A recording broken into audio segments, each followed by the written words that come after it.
Alô, amigos, estamos de volta com mais um programa O que é o Espiritismo? Sempre contando com a participação valiosa de Orson Carrara. Sidney Fernandes e amigos ligados aqui no O que é o Espiritismo? Que pergunta boa essa! Quanta oportunidade de reflexão a gente tem com uma simples pergunta. Orson, Allan Kardec foi muito enfático ao nos lembrar que nós não devemos envidar muitos esforços, aliás, nenhum esforço, no sentido de convencer as pessoas a se tornarem espíritas. Isto é, ele tinha uma verdadeira alergia ao chamado proselitismo. Orson, é claro que nós temos que respeitar as crenças alheias, mas não seria justo que nós dividíssemos aquilo que nos faz bem com outras pessoas, Orson? E nesse caso, quando nós nos dedicamos à divulgação da mensagem espírita, seja ela feita pela mídia ou em palestras ao vivo, ou mesmo através de livros, né? Tudo isso está veiculando a doutrina espírita. Mensagens, artigos, tudo isso está divulgando. Nós não estamos aí nadando ao contrário em relação a essa colocação de Kardec de evitarmos o proselitismo, isto é, deixar cada um livre com a sua religião, se está satisfeito com ela, que continue. O que você acha, Orson? Nós devemos divulgar a mensagem espírita ou não? Sim, devemos divulgar a mensagem espírita com todas as possibilidades ao nosso alcance. Realmente você fez uma afirmação muito pertinente no conjunto da sua pergunta aí, ao afirmar que se a pessoa está satisfeita com a religião, com a crença que adotou, ela realmente deve permanecer na crença que adotou, se essa crença lhe atende às aspirações, lhe responde aos questionamentos, porque se a pessoa está bem lá, é preferível que ela permaneça onde ela está bem, onde ela se sente bem, onde ela tem oportunidade de fazer o bem, de aprender, de buscar. Esta é uma realidade que a doutrina espírita não abre mão. Nós não temos a preocupação, nem devemos ter, conforme o pensamento de Kardec, de tentar convencer alguém. Não faz parte do postulado espírita esta tentativa de convencimento. Isso, todavia, não invalida os esforços para colocar o conhecimento espírita à disposição para quem quiser, para quem desejar conhecer. É muito interessante a sua pergunta, Sidney, porque, veja bem, há pessoas que querem conhecer o espiritismo e nem por isso vão se tornar espíritas, mas se utilizam do conhecimento, do conteúdo para refletirem, para amadurecerem, para entenderem certos questionamentos. Mas os esforços de divulgação não devem ser esquecidos, mesmo porque o próprio Kardec publicou livros. Livros são para serem lidos, para serem divulgados. E considerando esta luz que ilumina o caminho daqueles que conhecem o Espiritismo e com ele tomam contato, nada mais justo do que esse desejo de colocar esse conhecimento à disposição. Mas esse conhecimento à disposição nos vários meios de comunicação, seja verbal, seja escrito, seja pela mídia eletrônica, etc., todos esses meios que nós temos à disposição hoje, eles devem receber a nossa maior atenção, porque é colocar à disposição, para que quem quiser aproveite o conteúdo e conheça. Mas ninguém é obrigado a conhecer, ninguém é obrigado, ninguém está sendo levado a conhecer ou convencido a isso. É de decisão pessoal, mas o conhecimento deve estar à disposição de todos. A divulgação é uma tarefa importantíssima, porque ela não retém. A divulgação coloca à disposição pública. Isso mesmo, o termo é bem esse. Coloca à disposição, sem necessariamente obrigar ninguém, mesmo que venha a receber a assistência material ou espiritual da casa espírita, a pessoa deve ter liberdade de professar o credo, a religião, a filosofia que julgue melhor para a sua vida. É isso, Orson? Você fez uma observação muito importante aí. A gente não deve criar nenhum tipo de condicionamento.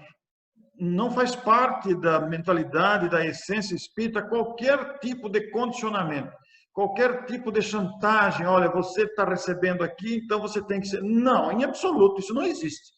Você está recebendo assistência material, espiritual, seja lá que for, atendimento, mas você não é obrigado. Você vem e volta se quiser, mas o material fica à disposição para o seu conhecimento.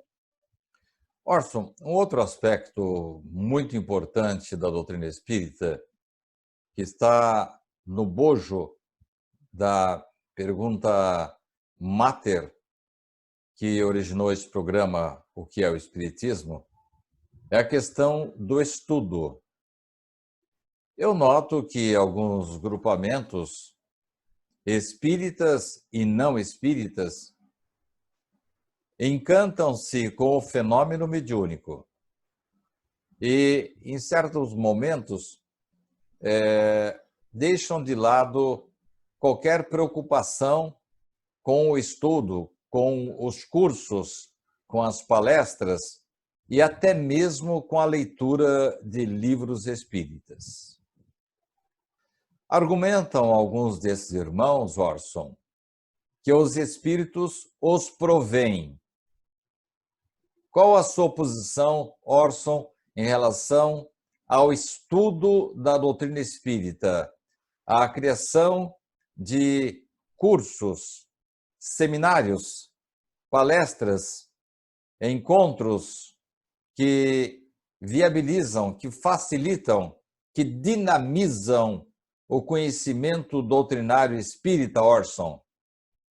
Sidney, para qualquer atividade a que você se dedique, seja ela uma atividade doméstica, uma mulher que vai fazer um bolo, uma receita de bolo ou de uma comida diferente, ou seja na profissão, seja essa profissão mais complexa, mais técnica ou mais simples que seja, ainda que esse estudo seja apenas através da observação e não necessite de leituras ou de estudos acadêmicos, existem atividades profissionais que a pessoa faz na prática.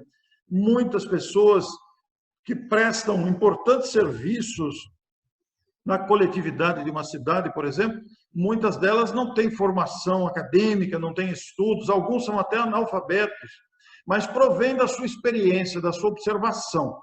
Ora, tratando-se de uma ciência, filosofia, religião, esse tripé que contempla o Espiritismo deverá ser estudado para ser conhecido, porque a sua prática, seja a sua prática da vivência pessoal, seja a prática da conversação com os espíritos, seja a prática do entendimento doutrinário do Espiritismo, requer um estudo doutrinário. E esse estudo se distribui por várias frentes de trabalho.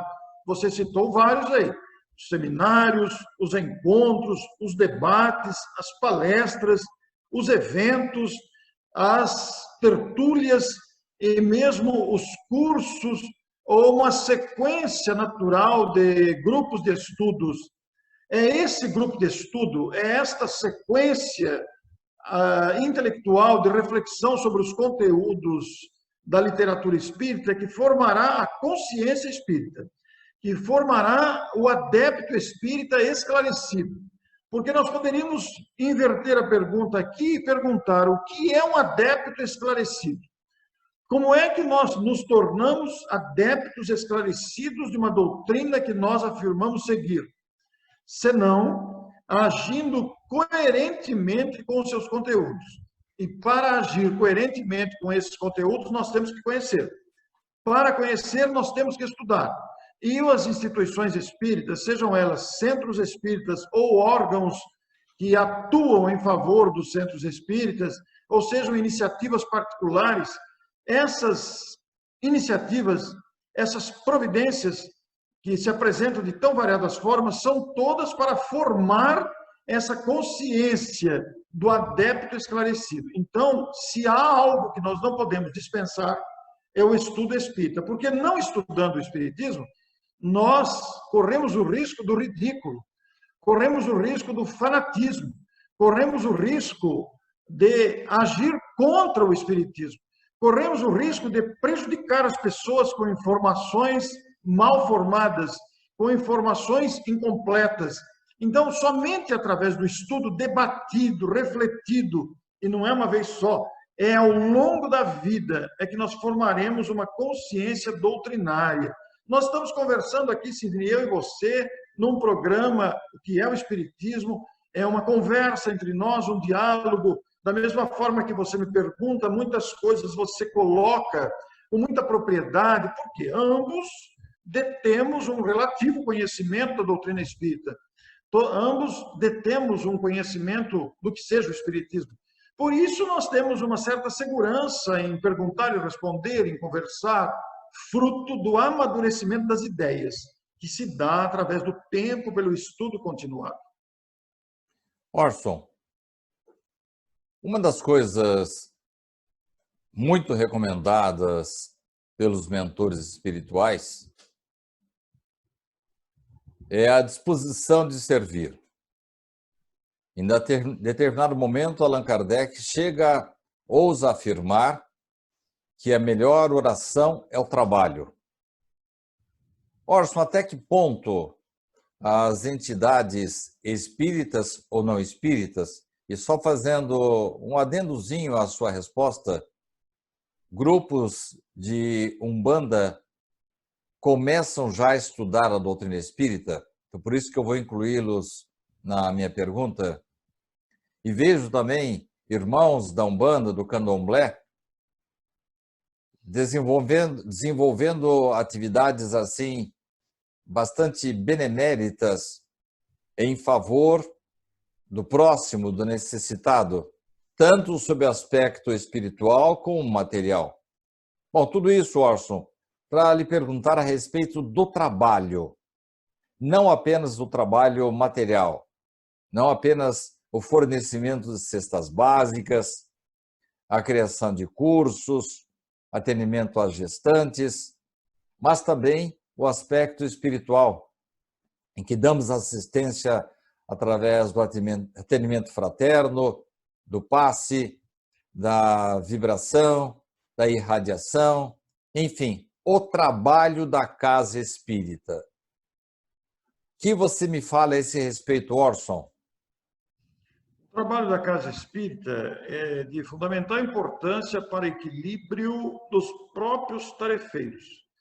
Porque o trabalho, seja ele no aspecto material, como você bem disse aí, que abre várias frentes de trabalho, de arrecadação de alimentos ou distribuição de enxovais, de roupas e tantas outras questões, inclusive encaminhamento para empregos, de visita a hospitais, a penitenciárias, a cadeias, de atendimento a orfanatos, casas de idosos, etc., o trabalho material. Juntado ao trabalho espiritual, como você também relacionou aí, o passe, as vibrações, o atendimento fraterno, as reuniões mediúnicas, etc., é exatamente através do trabalho que nós nos equilibramos e sentimos a grandeza e dimensão da tarefa espírita. O trabalho de divulgação também é um trabalho espiritual e requer de todos nós um aprofundamento nas reflexões. Usando da palavra escrita ou verbal, nós igualmente estamos numa tarefa. É uma tarefa também que exige dedicação, exige esforço, exige estudo, exigem os deslocamentos materiais, exigem providências. Para fazer um programa como esse, por exemplo, exigiu-se uma série de providências técnicas, exigiu-se recursos materiais para que o programa efetivamente esteja colocado à disposição na grande mídia. Então, todo o trabalho que é feito em favor do ser humano, seja o trabalho material, seja o trabalho espiritual, seja o trabalho de esclarecimento, o trabalho de vibrações através do pensamento, das preces, porque todos nós podemos diariamente elevar o nosso pensamento sozinho, estando em casa, vibrar pelas pessoas que estão encarceradas, pelas pessoas que estão hospitalizadas, pelas pessoas que passam necessidades variadas, isso também é trabalho. ainda que o trabalho visual, que se materializa depois no socorro material, mas que se materializa também na visita, que se materializa no contato, na resposta a um e-mail, na resposta a uma mensagem de áudio, de WhatsApp, escrita ou não. Então, essas mensagens respondidas, que socorrem as agruras humanas, que esclarecem dúvidas, tudo isso é trabalho. E esse trabalho, Sidney, é o que garante o nosso próprio equilíbrio.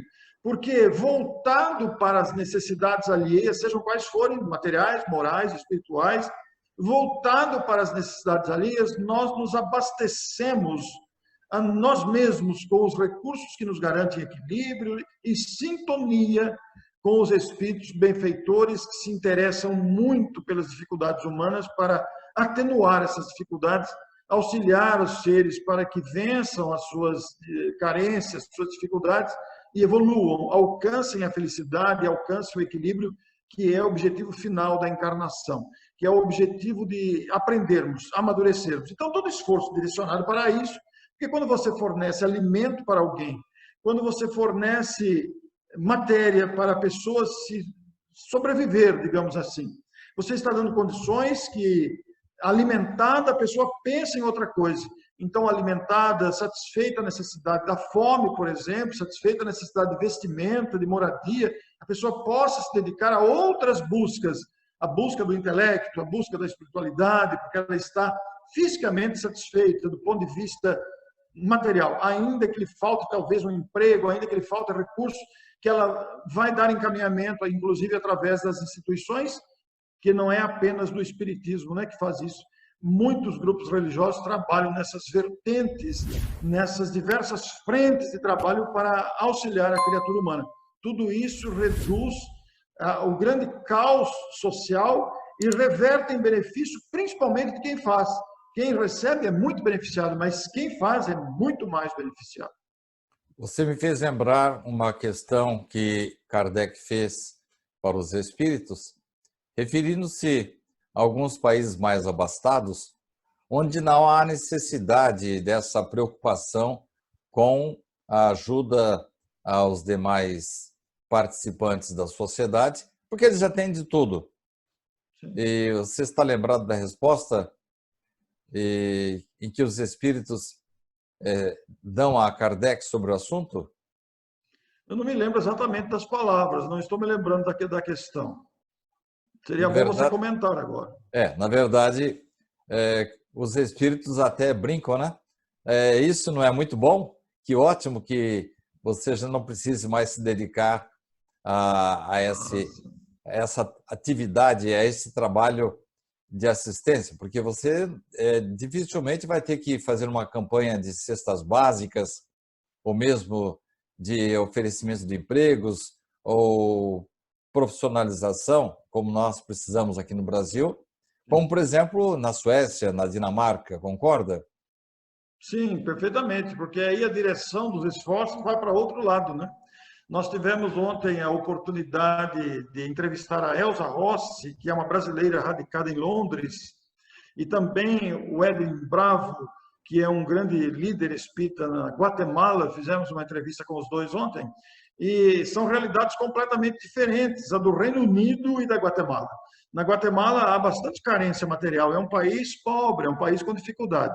O Reino Unido já reúne países do primeiro mundo, reúne países sem tantas carências materiais, embora também haja miséria material lá. Mas são esforços diferenciados. Enquanto na Guatemala o nosso líder tem que prover as necessidades materiais, tem que lutar nessa área simultaneamente ao esclarecimento doutrinário e moral em favor das criaturas, lá no Reino Unido os esforços são diferentes, inclusive com outra realidade, porque a realidade do Reino Unido é muito diferente da realidade brasileira, em termos de aceitação dessa questão de espiritualidade, de crença, de veiculação da mensagem de Jesus. São realidades completamente opostas. Então, os esforços são direcionados para a realidade conforme nós estamos. Aqui no Brasil, nós estamos habituados à realidade brasileira, que é uma realidade específica, né, Cid? Nós lutamos com as duas vertentes.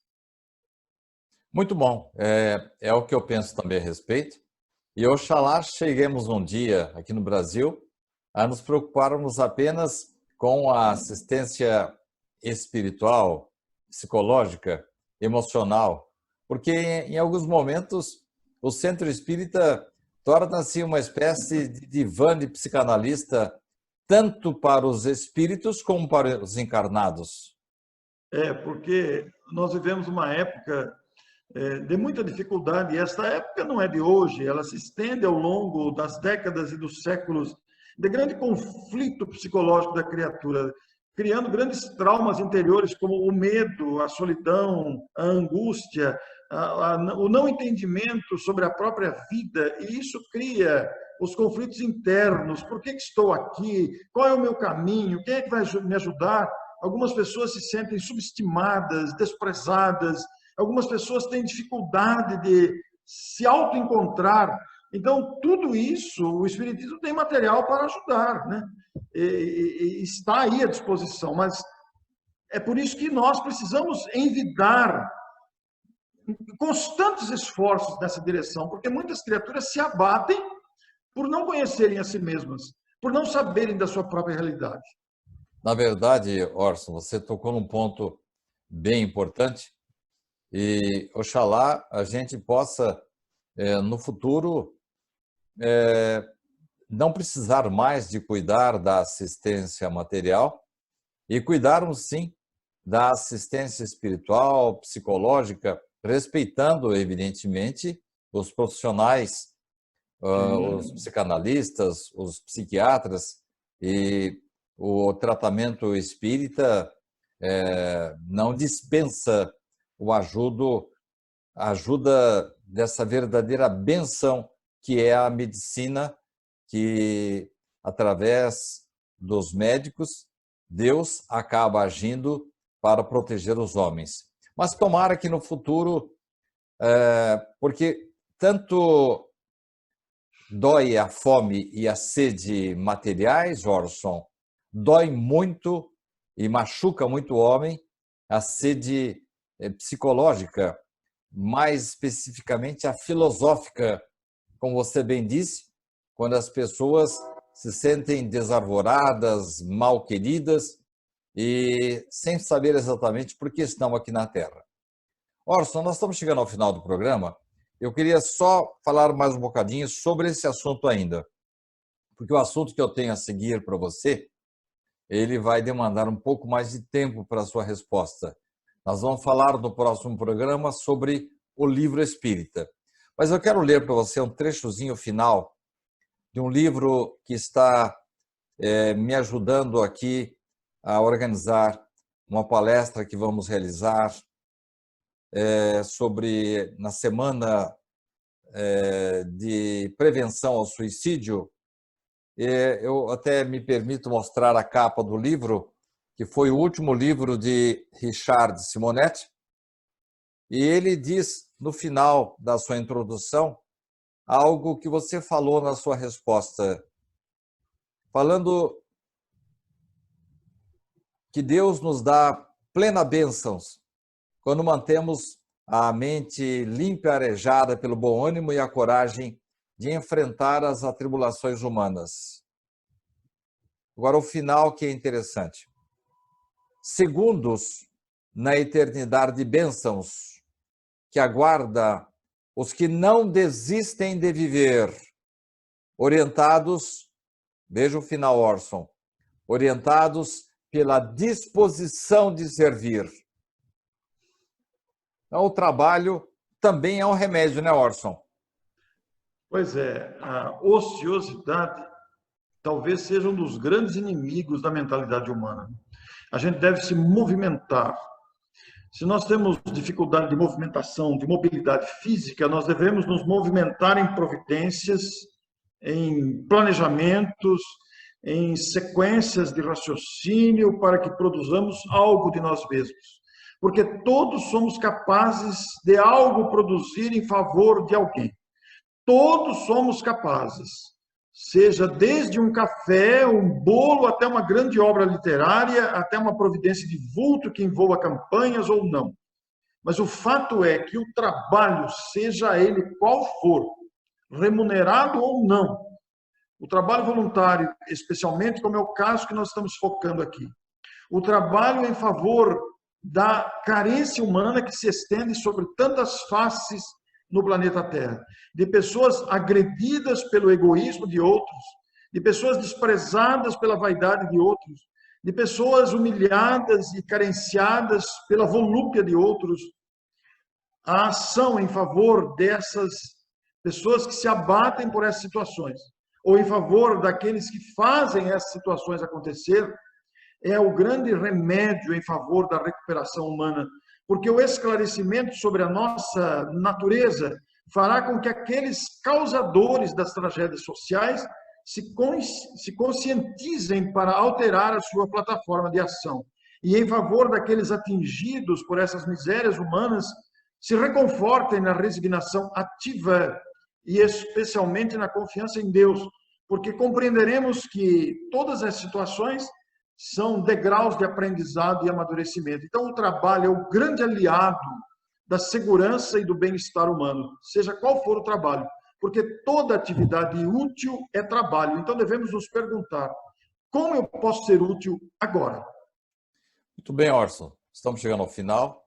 Quero só lembrar uma outra questão de Kardec, quando ele indaga, quer dizer então que a atividade do espírito na Terra é apenas no sentido de que ele possa vencer as suas más tendências, melhoria do seu comportamento, da sua renovação moral? E Kardec, sinteticamente, diz o que você acabou de dizer. Não, o espírito deve concorrer para a harmonia universal. Deve concorrer, deve participar, coparticipar da obra de Deus na evolução dos homens, na organização das sociedades. Bem, Orson, isso é muito lindo, né? Pode comentar. Muito lindo, porque mostra que todos podemos contribuir com esse legado em favor da humanidade. Bem, Orson, mais um programa e você está demorando para responder a minha indagação básica. Afinal de contas, Orson, o que é o Espiritismo? O que é o Espiritismo? Vamos continuar, Sidney. Vamos continuar. Muito obrigado pela sua participação. E a você, obrigado, amigo, ouvinte, seguidor das nossas redes sociais, nosso telespectador. Agradecido pela sua preferência, pela sua atenção, pela sua audiência. Na próxima semana, estaremos de volta com mais um programa O que é o Espiritismo. Até lá!